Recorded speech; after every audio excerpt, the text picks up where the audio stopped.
अस्सलाम वालेकुम एवरीवन। तो बात करते हैं अगले टॉपिक की वजह से हेपेटोसेलुलर कार्सिनोमा।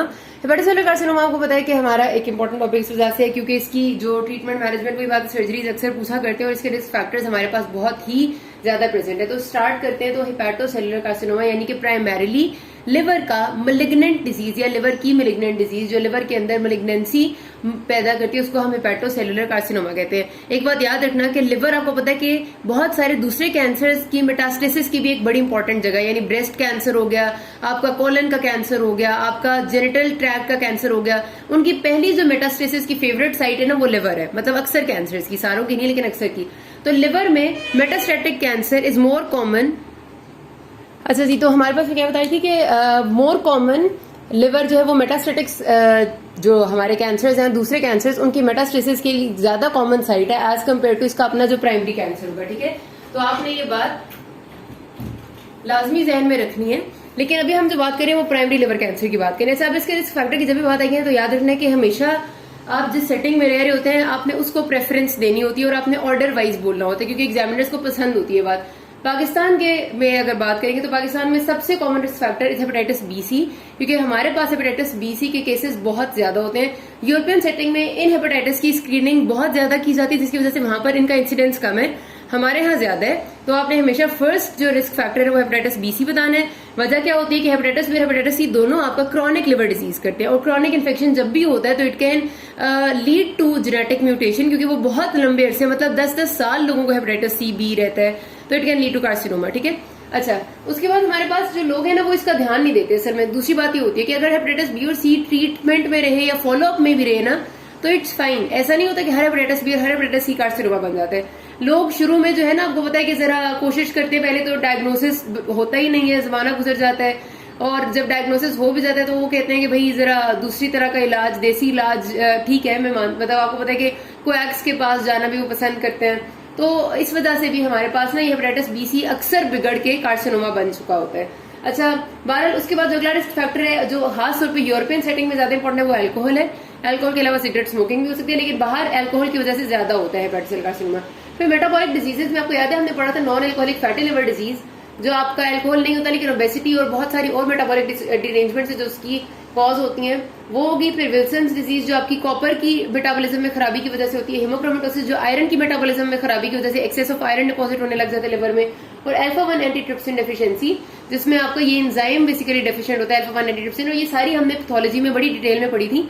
अभी आपसे कोई भी इनकी पैथोजेनेसिस यहाँ नहीं पूछेगा, हमारे पास यहाँ का मेन मकसद होगा आपका कि आप डिजीज को डायग्नोस करें, आपको पता हो कि पेशेंट में कौन सा रिस्क फैक्टर था जिसने उसे इस डिजीज की तरफ लेके आए हैं और फिर आपको उसकी मैनेजमेंट आनी चाहिए। ठीक है, अच्छा अब एक बात और जो स्टूडेंट्स बड़ी गलती करते हैं वो ये कि कॉमन चीजों को याद रख लेते हैं, अनकॉमन को भूल जाते हैं। एक बात याद रखना कि अगर ये चीजें थोड़ी सी अनकॉमन है इनकी निस्बत, लेकिन इसका मतलब ये नहीं कि ये एग्जिस्ट ही नहीं करती। क्लिनिकल सेटिंग में ये पेशेंट्स भी बिल्कुल आते हैं आपके पास जो इन डिजीजेस के साथ होते हैं और आपने हमेशा सस्पेक्ट सब कुछ, जब आप एक दफा पेशेंट से एक बड़ी बात मतलब सुनना शुरू करते हैं ना तो आपके जहन में एकदम से हर चीज आनी चाहिए, फिर आपने उसे रूल आउट करना है। जाहिर है अगर आपको पेशेंट खुद ही बता देगा, सपोज आपका पेशेंट आता है कि वो कहता है कि मुझे ना बहुत सपोज कहते हैं 6 महीने से मुझे भूख कम लगती है और मुझे वेट लॉस है, मेरा मतलब वेट लॉस की हिस्ट्री होती है।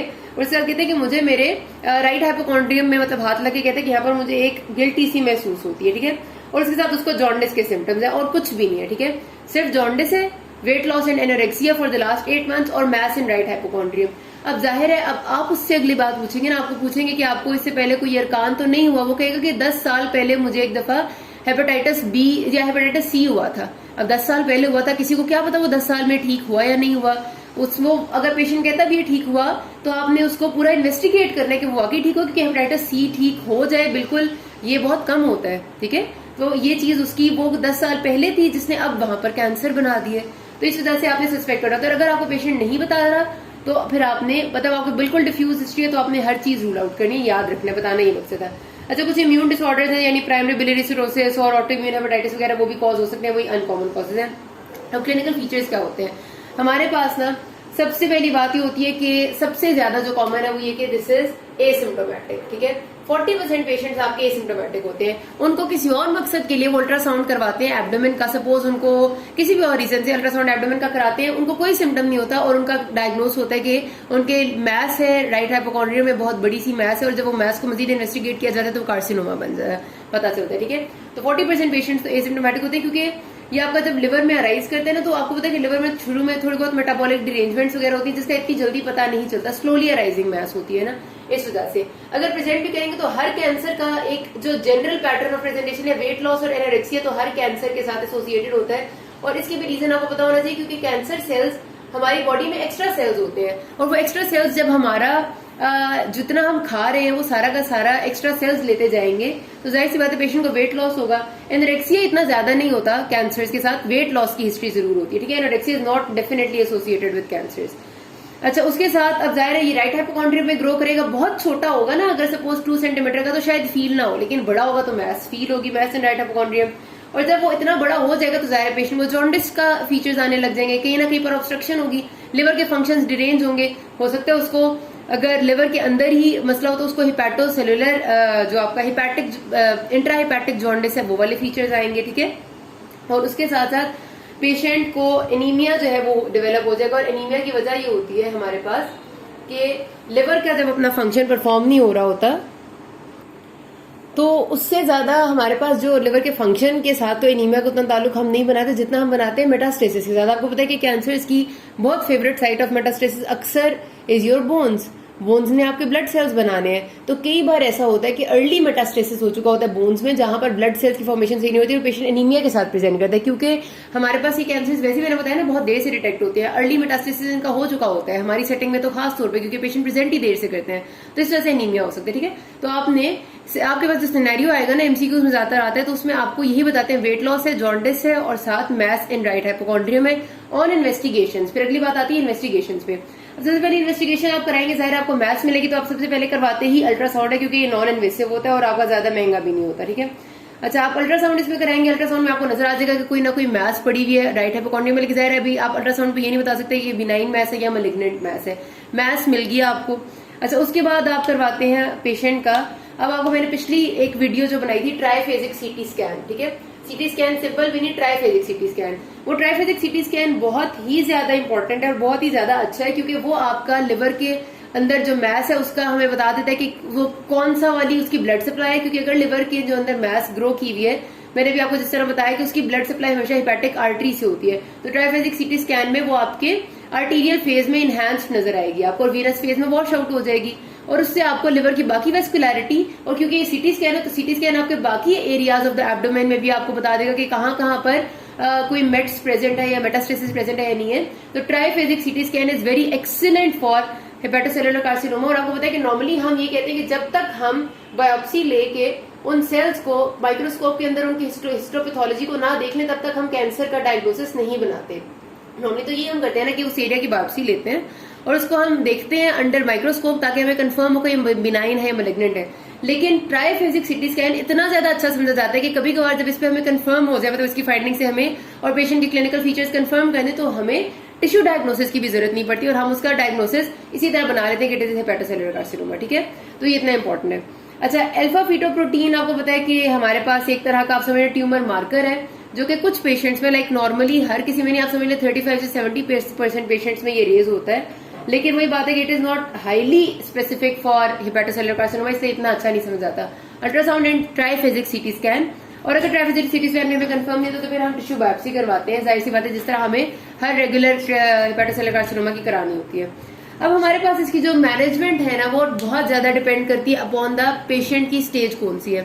एक आपने एक स्कोरिंग होती है जिसको आप कहते हैं चाइल्ड पफ स्कोर, ठीक है, चाइल्ड पफ स्कोर, पफ ऐसे PUGH स्कोर। ये बेसिकली जो स्कोरिंग है ना ये लिवर सिरोसिस के लिए है कि लिवर सिरोसिस कितना है पेशेंट में। इसमें हम क्या करते हैं, हम पेशेंट का सीरम एल्ब्यूमिन कराते हैं, प्रोथ्रोम्बिन टाइम करवाते हैं,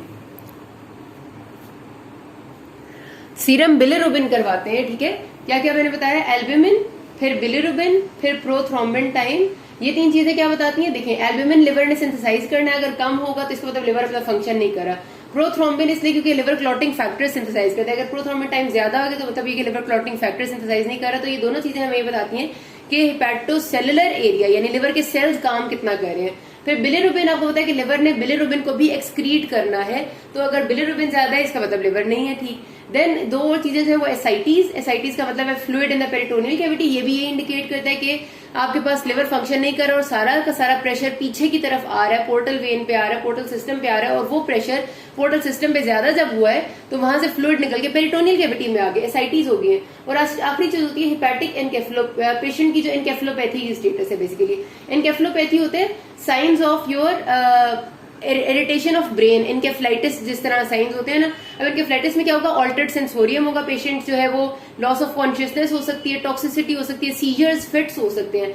अब इनकेफ्लोपैथी का ताल्लुक लिवर से इस तरह से होता है कि लिवर में ये सिरोसिस की वजह से इनकेफ्लोपैथी डेवलप हो जाती है, उसको हम कहते हैं हेपेटिक इनकेफ्लोपैथी। उसकी वजह ये होती है कि हमारे पास लिवर बहुत सारे ऐसे मेटाबॉलिक फंक्शंस को डील कर रहा होता है जो जब नहीं होते तो वो आपके ब्रेन को जाके इफेक्ट करते हैं। अभी जाहिर उसकी डिटेल में मैं नहीं जाऊंगी, बड़ा बहुत लंबा हो जाएगा। बाहर है चाइल्ड बफ स्कोर में हमने ये 5 चीजें असेस करनी होती है और इनका आगे हमने देखा होता है कि इतना लेवल होगा तो ये स्कोर है, बिलिरुबिन का इतना लेवल है तो ये स्कोर है, मतलब इस तरह से स्कोरिंग है। चाइल्ड बफ स्कोर हमें बताता है कि उसमें फिर हमारे पास एक स्कोरिंग आ जाती है इन सारी चीजों के रिजल्ट में कि अगर वो स्कोर इतने से ज्यादा है तो पेशेंट में सिरोसिस लिवर का इतना डेवलप्ड है, और वो स्कोर इतने से कम है तो इतना डेवलप्ड है। टेबल बना हुआ होगा, देख लेना, इसमें कोई ऐसी बात नहीं है, लेकिन जरा सा आपको याद जरूर होना चाहिए मोटा मोटा सा, ठीक है। अच्छा, सिरोसिस का इससे ताल्लुक इस वजह से क्योंकि हेपेटोसेलुलर कार्सिनोमा अक्सर औकात सिरोसिस के साथ होता है, mainly, not always but mainly, ठीक है। होता ये है कि अगर हमारे पास सिरोसिस के साथ होगा तो ट्रीटमेंट थोड़ी सी डिफरेंट होगी, सिरोसिस के बगैर अगर कार्सिनोमा होगा तो ट्रीटमेंट थोड़ी सी डिफरेंट होगी। अब और दूसरी बात आपको पता है कि हमने सबसे पहले जो इससे भी पहले एक बात एक और करनी है, वही कि कैंसर की स्टेजिंग करनी है। और स्टेजिंग के लिए आप सीटी स्कैन कराते हैं, आपने देखना होता है सबसे पहले अगर आप सीटी स्कैन चेस्ट का कराएं और आपको चेस्ट में मेटास्टेसिस मिल गया तो यहाँ पर तो आपको सीधा पता चल जाता है कि कैंसर जो है वो स्टेज 4 है। क्योंकि अगर आपको डिस्टेंट मेटास्टेसिस मिल जाता है, आपको होता है TNM स्टेजिंग में, तो आपका डिस्टेंट मेटास्टेसिस जब आ जाता है तो इसका मतलब है कैंसर स्टेज 4 है। फिर आपको स्टेज 1, 2, 3 के अगर अंदर ना भी घुसे आप तो it's very much fine, stage 4 confirm हो जाता है। लेकिन जाहिर है हम एक दफा देखते हैं कि लोकल कितना है और नोडल मेटास्टेसिस कितना है। और अगर आपको डिस्टेंट मेटास्टेसिस नहीं मिलता तो फिर आप नोड्स पे आते हैं, कौन कौन से नोड्स पे, और अगर नोडल भी नहीं मिलता तो आप लोकली एडवांस डिजीज को चेक करते हैं कि कितनी लोकली एडवांस है, सीटी स्कैन से आपको अंदाजा हो जाता है। अच्छा, उसके बाद हमारे पास ना जो मेन स्टे है या फिर जो गोल्ड स्टैंडर्ड है किसी भी लिवर कार्सिनोमा की ट्रीटमेंट, वो सर्जरी है। सर्जरी सबसे अच्छी समझी जाती है, लेकिन सर्जरी इज ओनली इंडिकेटेड जब कैंसर अभी लोकली अपनी जगह पर ही है, यानी कि ना वो नोडल मेटास्टेसिस उसका हुआ है ना डिस्टेंट हुआ है, तब सर्जरी इज गोल्ड स्टैंडर्ड। तब हम कहते हैं कि हम रेडिकल सर्जरी करते हैं, यानी कि हम सारा का सारा कैंसर रिमूव कर देते हैं, ठीक है। और उसकी भी सर्जरी की फिर 2 चीजें हो सकती हैं। अगर कैंसर का साइज छोटा है, आपका जो मेलिग्नेंसी है लिवर में वो छोटी है, और जो बाकी लिवर है आप वो समझते हैं कि वो ठीक है, वो हेल्दी टिश्यू है, और वो अगर हम इतना सा, ये सपोज लिवर है, इतने से एरिया में एक मैस बनी है जो मेलिग्नेंट है, अगर हम फ्री ट्यूमर मार्जिन के साथ इतना सा एरिया निकाल भी देंगे, और जाहिर है हमें सिर्फ इतना एरिया नहीं निकालना होता, हमें उसके साथ जितनी खास तौर पे वीनस ड्रेनेज है उसको काफी ज्यादा रिमूव करना पड़ता है, क्योंकि लिवर का जो कैंसर होता है ना मेलिग्नेंसी, वो आपकी वीनस जो सप्लाई है, Venus drainage of the liver है, मतलब जहां से वेन्स जा रही है उनमें खास तौर पर स्प्रेड करती है। तो हो सकता है मैं कैंसर तो निकाल दूं, लेकिन यहाँ पर जो वेन आई हुई थी उसमें कोई माइक्रोमेटास्टेसिस छोटी सी आई हुई थी, छोटा सा मेट आया हुआ था, मतलब मेटास्टेसिस छोटी सी हुई थी जो रह जाए और दोबारा कार्सिनोमा बन जाए। इसलिए हमें बहुत वाइड स्प्रेड जो इसकी वीनस सप्लाई होती है ना, पोर्टल वीनस सप्लाई भी, और जो हेपेटिक वेन से सप्लाई हो रही है, यानी पोर्टल वेन से जो ब्लड आ रहा है और हेपेटिक वेन से जो ब्लड जा रहा है, उसको वाइड स्प्रेड रिजेक्ट करना पड़ता है रिजेक्शन में। तो rejection is basically removing only a part of liver, सारा लिवर रिमूव नहीं करना, लेकिन ये हमने तभी करना होता है जब साइज बहुत छोटा होगा, लोकल डिजीज होगी, जरा सा भी वेस्कुलर इन्वेजन नहीं होगी। मैंने बताया ना, वेस्कुलर इन्वेजन होगी तो फिर फायदा नहीं है, फिर कोई भी किसी भी जगह पर वेसल में अगर छोटी सी भी चीज रहेगी तो कैंसर रिकरेंस हो जाएगी। तो हम फिर सारे के सारे अगर ब्लड सप्लाई निकाल देंगे तो फिर लिवर का टिश्यू ही जिंदा नहीं रहेगा। अब मैं सारी ब्लड सप्लाई या सारी वीनस ड्रेनेज निकाल दूं तो फिर तो लिवर ही बेचारा कैसे रहेगा वीनस ड्रेनेज के बगैर, पोर्टल ब्लड सप्लाई के बगैर तो लिवर नहीं रह सकता ना। तो उससे फिर बेहतर ही होता है कि हम फिर रिजेक्शन की जगह ट्रांसप्लांट में चले जाएं। तो रिजेक्शन का जो क्राइटेरिया या जो इंडिकेशन है वो यही है कि लोकल डिजीज हो, स्मॉल साइज हो, without any nodal and distant metastasis, without any vascular invasion, जरा सा भी वेसल्स में नहीं गया वो, फिर हम उसको रिजेक्ट कर देते हैं। और बाकी टिश्यू जो है वो हेल्दी है, और हमें ये बात कंफर्म है या फिर 99.9% हमें पता है कि पोस्ट ऑपरेटिव पेशेंट का लिवर फेल नहीं होगा क्योंकि बाकी हेल्दी टिश्यू कंफर्म है, तो रिजेक्शन कर देते हैं। और ये लिवर सिरोसिस में नहीं होना चाहिए। अगर लिवर सिरोसिस में तो फिर तो आपने रिजेक्शन नहीं करनी। अगर सपोज सारा लिवर सिरोसिस में है, मैस बेशक छोटी है, बेशक वेस्कुलर इन्वेजन नहीं है, आपने उसकी ट्रांसप्लांट ही करनी है क्योंकि बाकी सारा टिश्यू हेल्दी नहीं है, सिरोसिस में है, तो हमें कोई फायदा नहीं है। अच्छा, ट्रांसप्लांट कब इंडिकेटेड है? जो सारी बातें वही वाली है कि हमारे पास अगर ये डिजीज बेशक छोटी है लेकिन लिवर सिरोसिस में है, या फिर आपके पास कोई डिजीज का साइज इतना बड़ा है, बेशक लोकल ही है लेकिन इतना बड़ा है कि major portion of liver involve हो गया, इतना बड़ा ठीक है साइज हो गया, तो इसमें हम फिर ट्रांसप्लांट करते हैं। लेकिन ट्रांसप्लांट की भी कुछ कॉन्ट्रा इंडिकेशन है, यानी कुछ जगहों पर आप ट्रांसप्लांट नहीं करते। अगर आपके पास हमारे पास कोई ऐसी आपके पहली बार डिस्टेंट मेटास्टेसिस अगर हो जाए, मतलब अगर डिस्टेंट, तो आपने ट्रांसप्लांट कभी भी नहीं करना क्योंकि डिस्टेंट मेटास्टेसिस का आउटकम बहुत पुअर होता है। पेशेंट की लाइफ क्वालिटी मतलब लाइफ एक्सपेक्टेंसी हार्डली 2 महीने से ज्यादा नहीं होती, मतलब तकरीबन ऐसे ही 2-3 महीने की लाइफ एक्सपेक्टेंसी होती है। ये मैं एक रफ क्राइटेरिया बता रही हूँ। तो उसमें आप 2-3 महीने में ट्रांसप्लांट करके भी उसको डिस्टेंट मेटास्टेसिस की वजह से महीना भी शायद ना बढ़ा सके। Transplant is not only a very expensive procedure, मतलब वेरी एक्सपेंसिव प्रोसीजर, हर बंदा तो उसको करवा भी नहीं सकता। और उसके साथ ट्रांसप्लांट की अपनी मॉर्बिडिटीज भी है। जिस पेशेंट में डिस्टेंट मेटास्टेसिस ऑलरेडी हुआ है उसमें ट्रांसप्लांट एक्सेप्ट होगा या नहीं होगा, इसका भी चांस इतना ज्यादा रेयर होता है कि हम उसमें ट्रांसप्लांट नहीं करते, कॉन्ट्रा इंडिकेटेड होता है जिसमें डिस्टेंट मेटास्टेसिस है। ठीक है, तो ट्रांसप्लांट के लिए क्या क्या चीजें होनी चाहिए कि सॉलिटरी लीजन हो, यानी एक ही लीजन हो, और उसका साइज भी 6.5 सेंटीमीटर से कम हो। ठीक है, ये भी नहीं कि आपके पास बहुत बड़ी सी लीजन हो जाए। उसके साथ, या फिर अगर वो एक लीजन नहीं है, ज्यादा है, मतलब नोडुलर है, इधर भी है इधर भी है, तो फिर टोटल साइज उनका 8 सेंटीमीटर से कम होना चाहिए। ठीक है, 8 सेंटीमीटर से ज्यादा होगा तो हम उसको समझते हैं कि वो बहुत एडवांस डिजीज है, फिर ट्रांसप्लांट नहीं करते। ठीक है, और आखिर में no vascular invasion and distant metastasis. वही बात है कि अगर वेस्कुलर इन्वेजन हुई भी है तो फायदा नहीं है, क्योंकि वेसल्स में सपोज अगर वो आपकी हिपैटिक वेन में गया, हिपैटिक वेन से वो इंफीरियर वेना केवा की तरफ चला गया, तो हमें क्या फायदा, हम पूरा लिवर ट्रांसप्लांट करेंगे, बाद में कैंसर तो इधर भी पड़ा हुआ था इंफीरियर वेना केवा में भी, हमें तो कोई फायदा नहीं हुआ, कैंसर तो हम निकाल ही नहीं सकते पूरा का पूरा। तो ऐसे में क्या, आपने ट्रांसप्लांट नहीं करना। ठीक है, तो ट्रांसप्लांट की क्या इंडिकेशन है कि 6.5 सेंटीमीटर से छोटी एक मैस हो, 3 या ज्यादा मैसेज है तो उनका टोटल साइज 8 सेंटीमीटर से कम हो, तो निकालना है आपने, ट्रांसप्लांट करना है। और वेस्कुलर इन्वेजन या डिस्टेंट मेटास्टेसिस नहीं होना चाहिए। अगर ये सब कुछ है, यानी साइज भी बड़ा है, वेस्कुलर इन्वेजन हो गई या डिस्टेंट मेटास्टेसिस हो गई, या इनमें से कोई भी ऐसी बात है जो कि ट्रांसप्लांट को फेवर नहीं करी और ज़ाहिर रिजेक्टेबिलिटी को भी फेवर नहीं करी, तो फिर आप करते हैं local ablation therapies. Local ablation therapies में कुछ आपकी ऐसी चीजें होती है जिनसे आप ट्यूमर के साइज को कम कर सकते हैं और पेशेंट की जो प्रोग्नोसिस है वो थोड़ा सा बेहतर हो सकता है, लाइफ एक्सपेक्टेंसी थोड़ी बढ़ सकती है। उसमें आप क्या करेंगे, पहला चीज होता है परक्यूटेनियस एथेनॉल इंजेक्शन। इसमें सिर्फ ये होता है कि आप ना अल्ट्रासाउंड ऊपर से कर रहे होते हैं और स्किन से ही आप अपना लेके जाते हैं, परक्यूटेनियस है ना, स्किन से ही आप एक लेके जाएंगे इंजेक्शन, और एथेनॉल जो है वो इंजेक्ट कर देंगे आप लिवर में। एथेनॉल वहां पर लोकल इन्फ्लेमेशन करता है और लिवर सेल्स का नेक्रोसिस शुरू हो जाता है, जो आपके खासतौर पर मेलिग्नेंट सेल्स है, हाईली मेटाबॉलिकली एक्टिव सेल्स का नेक्रोसिस होता है।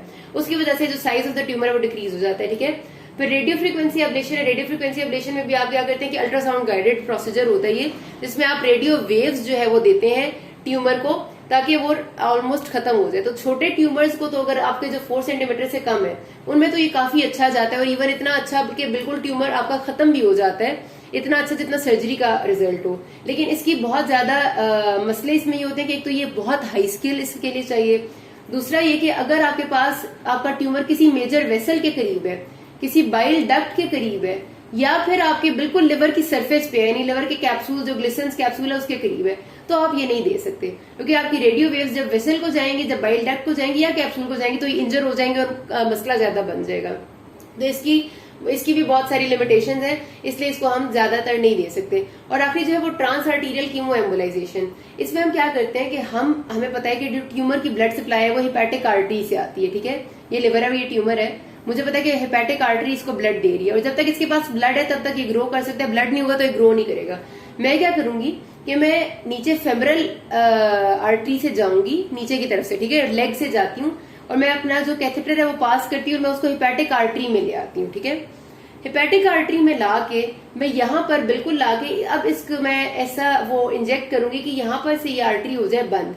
ठीक है, बंद होने के बाद मैं पीछे से भी इसको बंद कर दूंगी, ताकि जो मैंने इंजेक्ट किया है डाई वो वापस ना, डाई कह रही हूँ, जो मैंने अपना कीमोथेरेप्यूटिक एजेंट यहाँ पर इंजेक्ट किया है विच इज डॉक्सोरिबोसिन, ठीक है, वो आगे चला जाए और वापस ना आए। अब वो क्या होगा कि वो डॉक्सोरिबोसिन यहाँ से डायरेक्ट जाएगा आगे, और वो सारे के सारे डॉक्सोरिबोसिन इज सेलुलर टॉक्सिक एजेंट, ठीक है।